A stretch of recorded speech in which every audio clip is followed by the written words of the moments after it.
ಇದು ಉಪ್ಪೆ ನ್ಯೂಸ್, ಸತ್ಯದೊಂದಿಗೆ ಪ್ರತಿಕ್ಷಣ. ನಮಸ್ಕಾರ. ಉಪ್ಪೆ ನ್ಯೂಸ್ಗೆ ಸ್ವಾಗತ. ನಾನು ಬಸವರಾಜ್ ಬಿರಾದ.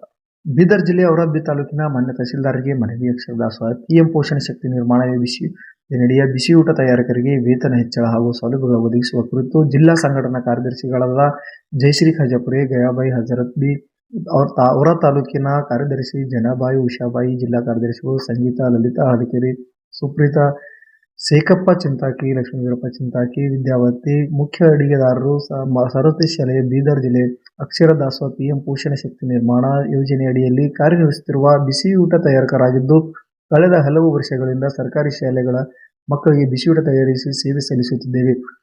ಆದರೂ ಸಹ ಪ್ರಸ್ತುತ ಔರಾದ್ಬಿ ತಾಲೂಕಿನ ಬಿಸಿಯೂಟ ತಯಾರಕರಿಗೆ ನೀಡಲಾಗುತ್ತಿರುವ ಮಾಸಿಕ ವೇತನ ಅತ್ಯಂತ ಕಡಿಮೆಯಾಗಿದ್ದು, ಇಂದಿನ ದಿನೇ ದಿನೇ ಹೆಚ್ಚುತ್ತಿರುವ ಬೆಲೆ ಏರಿಕೆ ಸಂದರ್ಭದಲ್ಲಿಯೂ ಸಹ ಕುಟುಂಬ ನಿರ್ವಹಣೆ ಮಾಡುವುದು ಬಹಳ ಕಷ್ಟಕರವಾಗಿದೆ. ಇದಲ್ಲದೆ ನಿವೃತ್ತಿ ವೇತನ, ಇಎಸ್ಐ, ಪಿಎಫ್ ಮುಂತಾದ ಯಾವುದೇ ರೀತಿಯ ಸಾಮಾಜಿಕ ಭದ್ರತಾ ಸೌಲಭ್ಯಗಳು ನಮಗೆ ಲಭ್ಯವಿಲ್ಲ.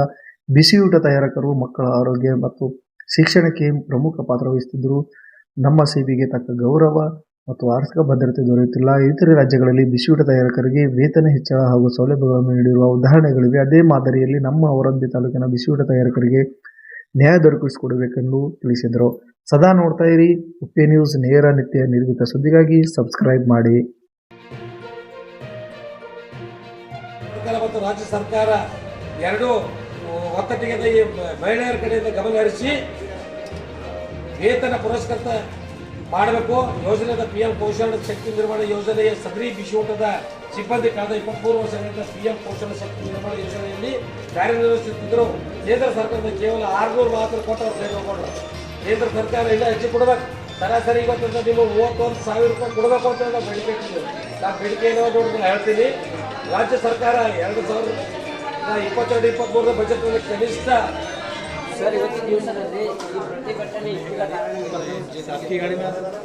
ಕೇಂದ್ರದಲ್ಲಿ ಎಲ್ಲ ನಮ್ಮ ತಾಯಂದಿರದ ತೊಡಗಿದ್ದಾರೆ.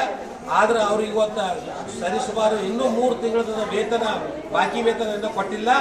ರಾಜ್ಯ ಸರ್ಕಾರ ಕೂಡಲೇ ಬಿಡುಗಡೆ ಮಾಡಿ ಇವರು ಎಲ್ಲರಿಗೆ ಅಕೌಂಟಿಗೆ ದುಡ್ಡು ಹಾಕಬೇಕು. ಆ ನಂತರ ರಾಜ್ಯದ ಬಜೆಟ್ ಮಂಡನೆಯಲ್ಲಿ ಇವ್ರ ಕೆಲಸ ಕಾರ್ಯಗಳನ್ನು ಪರಿಗಣಿಸಿ ಇವತ್ತ ಕನಿಷ್ಠ ವೇತನ 31,000 ರೂಪಾಯಿ ಕೊಡಬೇಕಂತ ನಾವು ಬೇಡಿಕೆಯನ್ನು ನಾವು ಮನವಿ ಪತ್ರ ಕೊಟ್ಟಿದ್ದೆ ಮಾನ್ಯ ಮುಖ್ಯಮಂತ್ರಿಗಳಿಗೆ. ಅದಕ್ಕೆ ಹೆಣ್ಮಕ್ಳು ಏಕತೆಯಿಂದ ತನ್ನ ಪ್ರದರ್ಶನ ನಿಷ್ಠೆಯನ್ನು ತೋರಿಸಬೇಕು ಹೊರತು ಬೇರೆ ಬೇರೆ ಸಂಘಟನೆಗಳನ್ನು ಬರ್ತಾ ಇದ್ದಾರೆ. ಇತ್ತೀಚೆಗೆ ನಾಯಿ ಕೊಡೆ ಅಂತ ಬೆಳೆದಾವ. ಇವತ್ತು ನಾನು ಇದು ಕೊನೆ ಅವಕಾಶ ಆಗಿ ನಮ್ಮ ತಾಯಿದಿರು ಅಕ್ಕ ತಂಗಿರಂತ ತಿಳ್ಕೊಂಡು ನಾನು ಇವತ್ತು ನಿಮಗೆ ಕರೆಸಿದೆವು. ಅದಕ್ಕಂತ ಈ ಕೆಲಸ ಸರಿಯಾಗಿ ಮಾಡ್ರಿ. ನಾವು ಸಂಘಟನೆದಾಗ ಒಂದೇ ಸಂಘಟನೆದಾಗ ಇರ್ಬೇಕು. ಮೊದಲನೇದಿದ್ರೆ ಅಲ್ಲೇ ಇರ್ಬೇಕು. ಅಂದಾಗ ಮಾತ್ರ ನಾವು ನಿಮ್ಮ ನೆರವಿಗೆ ಬರ್ತೀವಿ.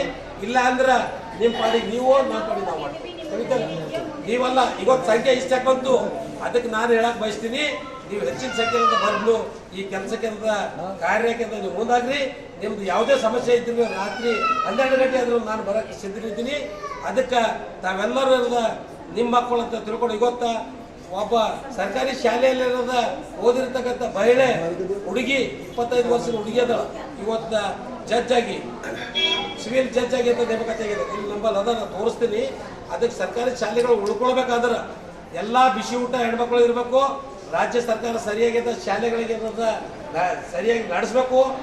ಅದೇ ರೀತಿ ಗ್ರಾಮದಲ್ಲಿರ್ತಕ್ಕಂಥ SDMC ಅವರು ಕೂಡ ಇದು ನನ್ನ ಉತ್ತರದಾಯಿತ್ವದ, ಇದು ನನ್ನ ಶಾಲೆ ಅದ, ಮಾತನ್ನ ಇಟ್ಕೊಂಡು ಅವ್ರು ಕೆಲಸ ಮಾಡ್ಬೇಕಂತ ಹೇಳಿ ಈ ಸಂದರ್ಭದಲ್ಲಿ ಹೇಳಬಯಸ್ತೀನಿ.